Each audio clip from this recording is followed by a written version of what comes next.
having cut and styled hair for the previous 4 years. She was certain that she had seen every conceivable situation in her line of work. That is, prior to their meeting. She smiled at her, ready to take on another difficult hairstyle. She might be dealing with more than she had anticipated, though. After hearing the girl's tale, Maria started her career as a hairdresser well in advance of her high school graduation. She volunteered at her aunt's salon during her senior year in order to supplement her income because she had a gift for making others happy via their appearance. She knew she wanted to pursue a career in hairdressing when she entered college, but she had no idea how much it would impact her life. Maria found work as a stylist in her city 2 years later. Her ultimate ambition was to start her own salon so she could pursue her passion for hairdressing to the fullest. She was positive she had seen it all after 4 years of experience, having experienced both the highs and lows of the industry, up until a fatal Saturday morning. That Saturday was a busy one, with every stylist having a weekend appointment. Maria saw a teenage girl looking through the windows as she was wrapping up with a frequent client. Many people peered in to see what was going on inside, but Maria was more interested in the girl's behavior. The girl entered the room, her hood up and fingers fumbling by her sides when she scanned the space uneasily while wearing gray sweatpants and an oversized hoodie. Sensing her nervousness, Maria put down her clippers and smiled warmly at her. Maria was about to respond when the girl turned and rushed out. "I apologize, Lucy," Maria said, scuttling past her customer and out into the bustling salon and into the street. "Hey," she exclaimed. The girl was nearly at the edge of sight.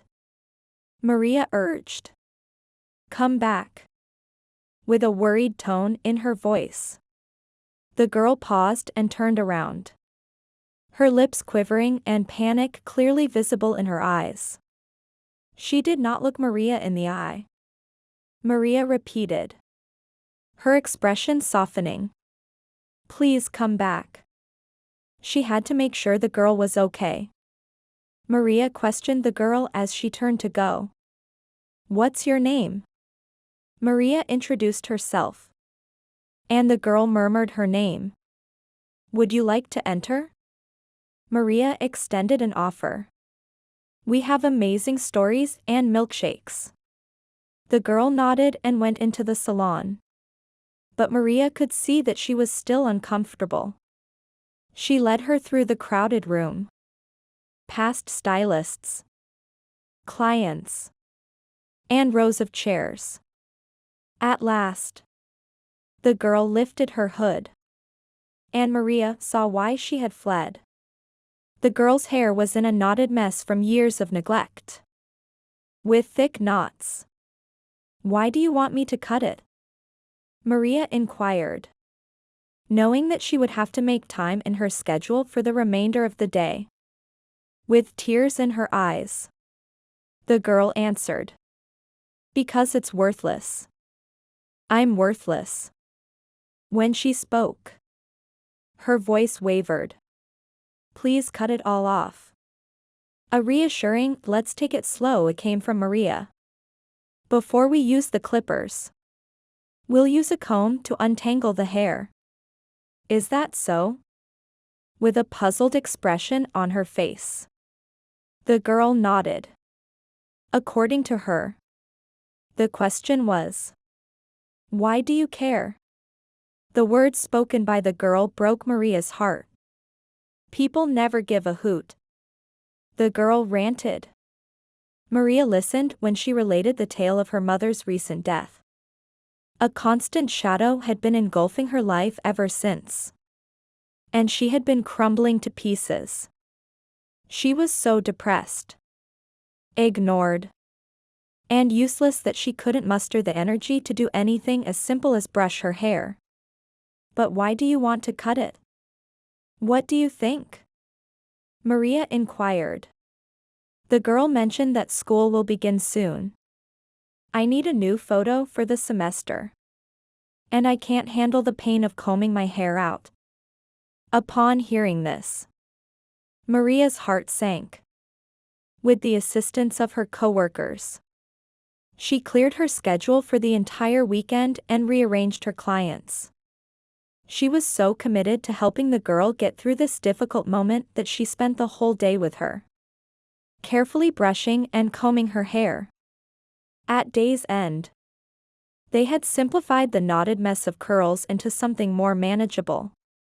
But it was still rather twisted. It was the first smile the girl had all day. However, Maria was aware that further tasks remained. Can you come back tomorrow? To which Maria smiled and inquired. Sunday morning salon openings were unusual for Maria.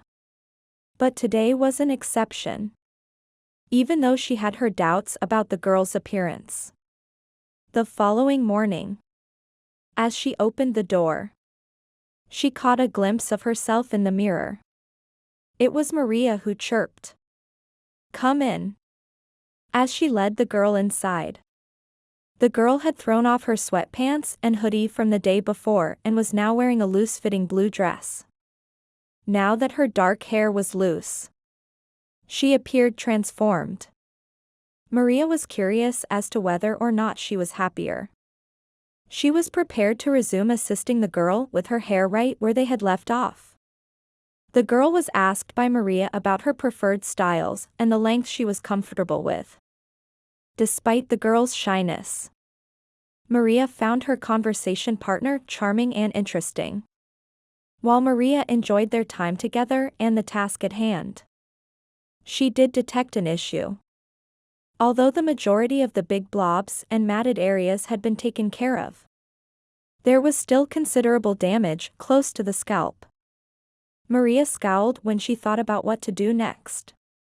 Bringing up the remaining damage made her anxious that the girl may relapse into her despair and melancholy after they had come so far. In order to soften the blow and afford herself time to figure out a better answer, she needed a strategy.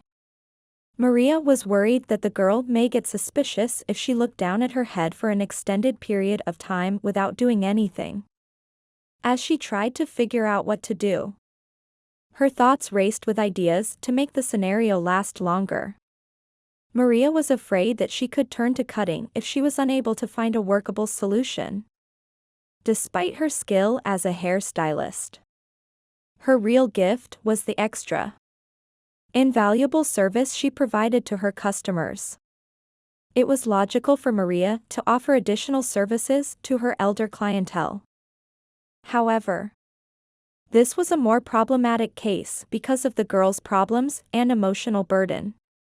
Maria was aware that she might be able to establish more common ground and provide the girl with more effective aid if she could just get her to open up. For someone so young, the girl was obviously bearing a heavy load. And Maria was hurt to see her in such misery. Maria wanted to help for her own reasons. Her upbringing was fraught with poverty, and she had to assist her mother in providing for her 3 siblings. It was not easy for Maria to drop out of school at such a young age. And she had to set aside her own goals and aspirations in order to support her family. When Maria's father left them when her mother was only 22 years old, things got even worse. Her mother, who frequently worked 3 jobs to make ends meet, was able to support the family. Although their lives appeared to be improving, they were nevertheless faced with obstacles that tested their fortitude. Because of her own experiences, Maria felt compelled to help the girl, wanting to provide her with some comfort and support at her trying time. And then something terrible happened. When Maria's mother got sick. She was just 17. The most difficult thing Maria had ever gone through was losing her mother to disease at such an early age. The ache persisted every day even after all these years. Maria understood why she had connected with the youngster right away as she examined the girl's broken hair roots. Maria, determined to assist, made the decision to alter her strategy. Rather than approaching the girl and maybe causing discomfort, Maria opted to tell her own heartbreaking childhood story. Maria took the opportunity to come up with a hair solution as the girl listened. She quickly had an idea. The remaining matted hair clumps were too little and fragile to pull out without hurting. But if you don't address them, they could spread and cause more issues. Maria came to the conclusion that rather than cutting her hair, she might be able to detangle it by using a relaxer treatment in certain regions. Maria took care, understanding that relaxers were not intended for direct application to the scalp and that they contained hazardous ingredients. She collected her supplies and mixed the therapy with caution. Using the surgical precision of a surgeon, she applied it to the damaged places while diverting the girl's attention with conversation. Maria applied the relaxer without coming into contact with the girl's scalp thanks to her expertise and skill. She held her breath and waited for the treatment to take effect. She turned the girl toward her and grinned when she realized the relaxer was working. Maria declared, "The relaxer worked perfectly. It has untangled the portions of your hair that would have been too tricky to handle by hand." The girl's hair had been so bad when she'd first come. But now it was all different. From roots to tips. Maria grinned as she broke the good news. And the girl's eyes started to flood up with tears. Maria was surprised when the girl started to cry. "I couldn't understand what was wrong. I had expected her to be happy." Maria experienced an overwhelming sense of relief. Happy tears. When the girl eventually composed herself and explained, no one had ever been so kind to her before, the youngster said, expressing her profound appreciation. It made Maria very happy. The last stage was styling the girl's hair, which was now lovely and easy to manage. A gasp of amazement from the girl's lips as she finished. Using a mirror, Maria showed her the finished product. The girl's hair was layered with sandy brown colors that complemented her golden bronze hue, curled at the ends, and trimmed to a length just above her shoulders.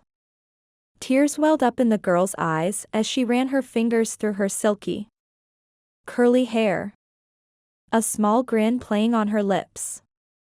"From now on, I'm going to laugh for my school picture," she told Maria as she raised her eyes to Maria. "You have restored my sense of self-confidence." Maria ended up giving the girl a complimentary makeover in addition to restoring her hair. On picture day, the girl was prepared to dazzle. Her confidence restored. They became close friends through their common experiences and Maria's narrative. After Maria spoke with her boss, the manager gave the girl permission to work as an apprentice stylist at the salon after school. Despite everything that had happened to her, the girl's makeover gave her hope for a better future and a new appearance. After watching the first story above, do you have any thoughts? Feel free to share your opinions in the comments section. Now, let's watch another similar story. The live feed of Manny's home monitoring system echoed his daughter's scream, causing his heart to accelerate. Sarah, his dear young girl, was shrieking in despair as she raced frantically. His mother-in-law Brenda's dog Chase with a broom cast a pall of uncertainty over his anxious journey home. It was as though Sarah's weariness had taken on a frightening new significance. The habitual, exacting Manny sensed a change in the vibe about his house. Since his wife Margaret was constantly out for work, he often found himself spending time alone with their daughter. Margaret had placed their 7-year-old in Brenda's care, but she had no idea the problems that could arise from this arrangement. After getting off work, Manny started to notice troubling symptoms, although at first, he was fine with Brenda remaining with them, despite his questions. His daughter Sarah continued to blame the hectic schedule at school for her chronic exhaustion. When Sarah was seen spending time outdoors with her grandmother Brenda, Manny's worries intensified. Since Brenda seemed to be spending a lot of time outside, Manny decided to probe her about her homework. She was just spending time on the veranda with her grandma, Sarah told him, and she had finished them. Sarah tried to reassure Manny, but he was still intrigued. He knew Brenda to be a caring woman, but he still felt an uneasy sensation that something was wrong. After spending time with Brenda, Sarah's exhaustion continued, and Manny was perplexed as to why they would spend the entire afternoon alone. Manny was a hard worker in the Houston, Texas, finance department of a logistics company. After a long day at the office, he would always find Sarah uncharacteristically quiet and reserved, and he could see the anxiety in his expression. The rapid and guarded replies from his daughter only made him more worried. Was he turning into a controlling dad? Even though Manny loved his daughter very much, he felt he couldn't do anything about Sarah's strange pattern of behavior and the pressures of his job. Upon Manny's return from work, he could see the weariness on Sarah's face, as her eyelids were heavy with fatigue. His partner was out of the country and had a different schedule, so he wanted to talk to him about his worries.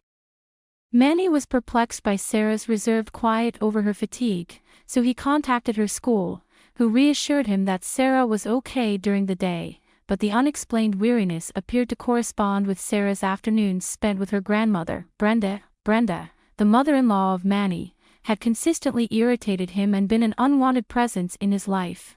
Nevertheless, he had permitted her to look after Sarah out of need, after his husband left for 6 months. Manny asked if he might monitor Sarah from a distance, but his request was turned down. Manny made the decision to act independently since he was suspicious and eager to find out the truth. He started by going to a hardware store and buying surveillance equipment. He then installed a camera in the front yard, where Sarah and Brenda used to spend their afternoons. Manny was hoping that this would explain why Sarah was always exhausted. He also intended to install a covert camera in the sitting area to get a closer look at what they were doing.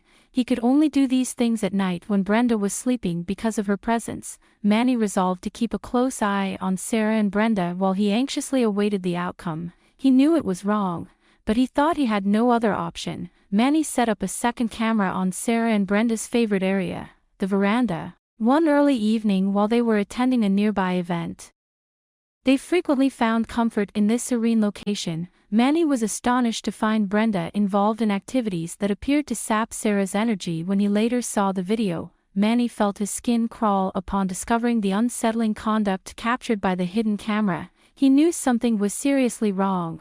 The night after, when he got home from work, Manny confronted Brenda out of a mixture of dread and rage. He shouted, "What have you done to our child, Sarah?"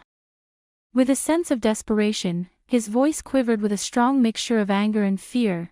Brenda was shocked, and her eyes widened in shock. She stumbled and attempted to act as though she had no idea what Manny had been saying. In an attempt to evade more interrogation, she tried to leave as soon as possible. Manny, though, seemed unfazed. He looked serious as he rewinded the video that showed Brenda acting in an odd way. His voice increasing in agitation, he shouted, "Can you refute this evidence?" As Brenda fought to concoct a reasonable explanation, her face twisted in discomfort. "Manny, you have gotten it wrong," she protested. "I was only helping her." But her guilt was obvious. A mix of incredulity and wrath developed in Manny. "To aid her, we must sap the vitality of our daughter. Will we? To what end is that useful?" Brenda's severe treatment of Sarah, including making her perform housework after school, was clearly seen. He was outraged every time he saw his daughter clean and mop the porch, tearfully admitting that her flawed parenting style stemmed from her profound empathy for Sarah's struggles with ADHD. Brenda finally broke down. Brenda thought she might relieve Sarah's tension by giving her an excessive amount of work to do. Feeling conflicted, Manny had to deal with the fallout from Brenda's skewed perception of assistance. He made it clear that she should seek his approval before giving his daughter any responsibility around the house. Regardless of this altercation, Manny couldn't escape the uneasy sensation that Sarah's peculiar conduct had additional layers. Strange events started to emerge in the footage that had been recorded throughout the course of the days. Under Brenda's strict and constant supervision, Sarah was compelled to maintain the front porch daily after school. Her restless and uneasy demeanor was palpable as Brenda's eyes darted about incessantly. An even more shocking sight was filmed by the hidden security camera, a huge chameleon expertly blending into the porch's environment. Brenda seemed to be under some sort of enchantment as she whispered to the massive reptile, and Manny could not believe his eyes. Manny started to wonder whether there was anything more sinister behind his daughter's strange behavior. Even though she may have just been attempting to help Sarah, with each new piece of information, Manny's pressing desire to find out what was causing his daughter Sarah's unexplained exhaustion and what was going on with the monster in their house, which appeared to be responding to Sarah's every move, intensified. Brenda was just as afraid as Sarah, but she insisted Sarah corner the beast every time she came close. As Manny puzzled over the strange scene, the scenario became more interesting. He listened carefully as Brenda urged Sarah to clean more meticulously, as if attempting to placate the evasive beast. As time went on, Manny's anxiousness grew. His employer would scold him if he left work early, therefore he restrained himself from doing so. Even so, he diligently monitored the live feed on his phone. Sarah struggled to frighten the evasive beast away no matter how hard she tried. The fact that Brenda was manipulating her granddaughter into taking part in this bizarre event grew more apparent as time went on. The strange bond between Brenda and the reptile baffled Manny. Why did she do it? She wanted Sarah to be hurt, didn't she? The longer time passed, the more entangled in this maze of chaos Manny became. Brenda dismissed his worries with a dismissive, "We're just playing outside," when he called her about the strange occurrences. With the increasing mystery at their doorstep and Manny's need to protect his daughter at odds with one another, the tension between the family grew. While munching on his lunch, Manny peered over the concealed camera's live feed and was shocked by what he saw. Brenda was nagging Sarah to clean the front deck better as she bounced about on the porch. Danger lurked in the form of a gigantic reptile that blended in with the deck. "Sarah, you need to push it away," Brenda said, her voice barely audible over the muted dialogue, with a combination of fear and tiredness. Sarah followed after and attempted to shoo the obnoxious reptile away. Watching his daughter be put through such a foolish job by her own grandmother, endangering her safety, made Manny's blood boil. When Manny could take no more of the upsetting scene, he asked to be let out of work. Ignoring his duties, he didn't care about the consequences of what he did. He ran home in a state of panic, his mind racing with anger and anxiety. It was an emergency. How could Brenda put his kid through anything as strange as this, in regards to his mother-in-law? What should he do? Must he beg her to get out? When Manny got home, he confronted Brenda about the strange assignment she'd given Sarah. He yelled at her, "Why didn't you hire a pest controller?" as the massive reptile darted back under the beams. As Brenda justified her actions, saying the lizard was an annoyance that needed to be removed but not killed, the tension in the house increased, simmering with resentment. Manny insisted on hearing the reason behind this peculiar custom.